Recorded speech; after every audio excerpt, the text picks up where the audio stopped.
பாதைக்கு வெளிச்சமாய் நல்ல ஆவியால் நீர் என்னை நடத்துவே.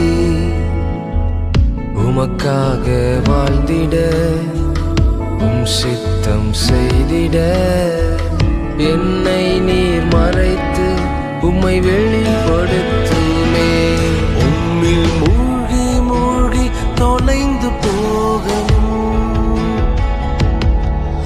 உம்மாவின் ஆழத்தில் களி கூறணும். உம்மில்